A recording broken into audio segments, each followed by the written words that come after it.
Olá, nessa aula nós vamos trabalhar consumidor por equiparação. Lembrando que nós já vimos e vamos revisar ao final dessa aula o conceito de consumidor padrão. Mas vamos começar aqui pelas hipóteses trazidas pelo Código de consumidor por equiparação. São três as situações. A primeira está expressamente prevista no parágrafo único do artigo 2º, a segunda hipótese está no artigo 17 e a terceira, por último, está lá no artigo 29, nas palavras aí do professor Bruno Mirage, o que se percebe é a desnecessidade da existência de um ato de consumo, ou seja, não há necessidade de uma aquisição ou utilização direta. Nas situações em que o código reconhece o consumidor equiparado, em verdade, o consumidor ele não se enquadra no conceito de consumidor padrão, lá do artigo 2º, que nos traz justamente que é consumidor aquele que adquire ou utiliza um produto ou serviço com o destinatário final.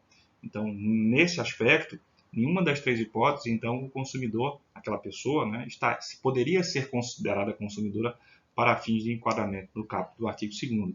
Então, são situações em que o código estabelece em que aquela pessoa, naquela situação, ela deve ser considerada consumidora, ou seja, ela é consumidora equiparada, e aí, por força destes dispositivos legais, ela tem a proteção total do Código de Defesa do Consumidor, como se fosse caracterizada com base no artigo 2º do CDC em seu caput.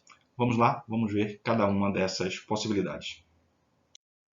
Bem, nesse quadro aqui, a gente traz justamente um resumo dessas três possibilidades, Então, o tipo do consumidor por equiparação e o correlato artigo do CDC que o define.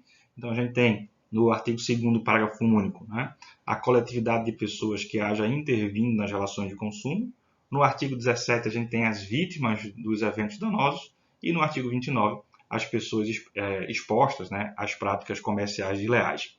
Esse é um resumo das três situações e a gente vai aprofundar cada uma delas aqui na sequência. Bem, o Código de Defesa do Consumidor, ele traz justamente três normas, como estamos trabalhando, e a professora Clara Lima Marques ela destaca em sua obra que a contida no parágrafo único do artigo 2º é daquelas normas de extensão que é a mais geral. E por quê? Porque ela traz justamente uma situação de aplicabilidade a todos os capítulos e seções do Código, enquanto as outras duas, tanto do artigo 17 e do artigo 29, estão limitadas a algumas seções específicas do Código, como nós vamos ver. Então, qual é o conteúdo? Qual é o texto normativo? O parágrafo único do artigo 2º, ele estabelece que são consumidores equiparados, e aí, abro aspas, a coletividade de pessoas, ainda que indetermináveis, que haja intervindo nas relações de consumo. Então, essa definição ela é bem abrangente e nela podem ser inseridas situações que, nas outras situações, como a gente vai ver, do artigo 17 e do artigo 29, ela poderiam não se encaixar. Então, qualquer pessoa, natural ou jurídica, que haja aí intervindo nas relações de consumo, ainda que indetermináveis, podem ser consideradas consumidoras para fins do Código de Defesa do Consumidor. De modo que ninguém que foi vitimado, que sofre uma lesão por parte de um fornecedor ao desenvolver a sua atividade no mercado de consumo, seja lesado e não seja indenizado.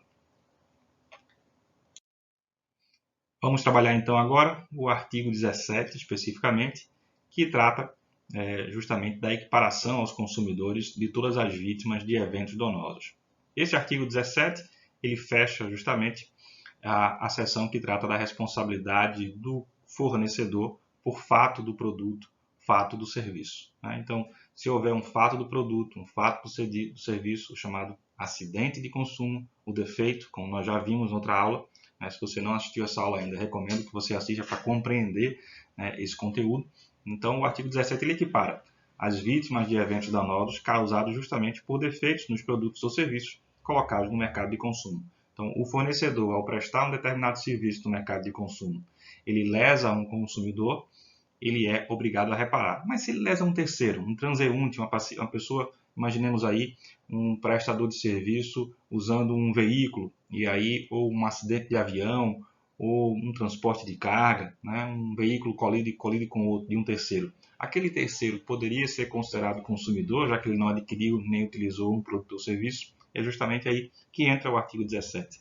todas as pessoas que são vitimadas por um fornecedor durante a sua atividade são consideradas consumidoras para essa finalidade, né? E aí eu trago uma decisão do STJ, justamente afirmando, aplicando aí o artigo 17, equiparando aos consumidores as vítimas de eventos danosos decorrentes da prestação, no caso aí, de um serviço defeituoso.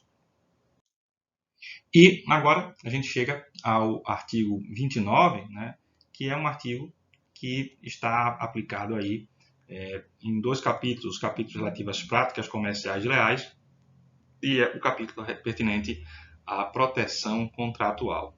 Diz lá o artigo 29. Para fins deste capítulo e do seguinte, e aí eu situo para vocês o capítulo 5 e o capítulo 6 do Código, né, equiparam-se aos consumidores todas as pessoas determináveis ou não expostas às práticas neles previstas. Ou seja, no tocante às práticas comerciais e à proteção contratual, o simples fato de alguém receber uma oferta, ter acesso ao anúncio, ouvir uma publicidade no rádio, visualizar uma publicidade na TV, o simples fato dessa pessoa ter tido acesso a essa peça publicitária, né, acesso a essa informação, acesso a esse contrato, né, ou esse pré-contrato, por si só, esse fato por si só já a torna consumidora. Mas Vinícius, qual é a relevância disso se a pessoa não adquiriu, nem utilizou, nem tem aí uma situação concreta de lesão? É justamente porque o Código ele tem essa preocupação com a prevenção, como nós vimos nos direitos básicos dos consumidores, né, lá no artigo 6º do CDC, em que há o direito, né, à reparação do dano, mas também, e primordialmente, a prevenção do dano. E esse artigo 29, o que ele tutela, na verdade, é uma tutela preventiva, ele tutela a coletividade, possibilitando que os entes legitimados, né, seja para tutela coletiva, lá no artigo 82 do CDC, né, eles possam propor ações judiciais ou até mesmo no âmbito administrativo, né, a tutela administrativa do consumidor, os PROCONs, as entidades e os órgãos de defesa do consumidor possam provocar, né, o fornecedor para que ele cesse aquela publicidade abusiva, aquela prática comercial desleal, né, reveja aquele conteúdo contratual de modo a possibilitar que o consumidor não seja lesado. Então, forte nessas razões aí, o artigo 29, né, traz nitidamente uma tutela de interesses coletivos, equiparando aí a consumidores todas as pessoas que estão expostas às práticas comerciais, de modo a proteger não só aqueles que efetivamente tenham contratado, mas também todos aqueles que potencialmente podem contratar e serem lesados, né? Então, a ideia é justamente que evitar que um dano ocorra através de ações coletivas, através de tutelas inibitórias, se for preciso procurar, então, o judiciário. E aqui eu quero fechar essa aula relembrando, né, e distinguindo aí para a gente não confundir, né, nós temos consumidor padrão e as teorias, né, que buscam explicar, que buscam compreender esse consumidor padrão, e nós temos o consumidor por equiparação, né? São 3 lá e 3 aqui. Então, relembrando, a consumidor padrão, né? A teoria maximalista, a teoria finalista e a teoria finalista mitigada. A teoria maximalista, né, aplicável ambas, né, a todas, na verdade, nas 3, ao artigo 2º do CDC, todas estão preocupadas ali com o destinatário final, né? Quem é o destinatário final? Para a teoria maximalista, ele dá uma interpretação extensiva ao destinatário final, considerando como consumidores todos aqueles que retiram o produto ou serviço do mercado de consumo, sem se preocupar se ele vai dar um uso econômico ou não àquele bem. Já a teoria finalista, de forma diversa, dá uma interpretação restritiva na medida em que não considera como consumidor aquele que adquire ou utiliza o produto ou serviço com finalidade econômica, ou seja, se aquele produto ou aquele serviço entra como insumo para o desenvolvimento da sua atividade econômica. E, por fim, a teoria finalista mitigada, né, é uma teoria moderada, ela parte da teoria finalista e verifica, no caso concreto, se há ou não vulnerabilidade do adquirente ali, do produto ou do serviço, e se houver vulnerabilidade, então ele será considerado consumidor naquele caso concreto. E aí a pergunta, né? Sim, mas e como se eu tiver que defender um cliente, ou tiver a ajuizar uma demanda, o que é que eu devo adotar? Então, eu fecho aqui essa aula com o posicionamento do STJ, um posicionamento recente do ano de 2021, em que o Código de Defesa do Consumidor é aplicado, né?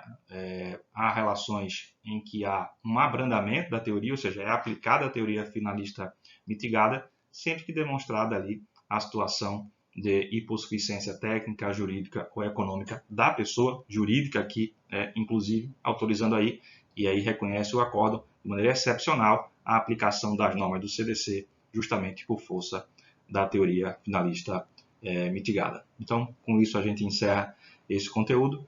Encontro você na próxima aula.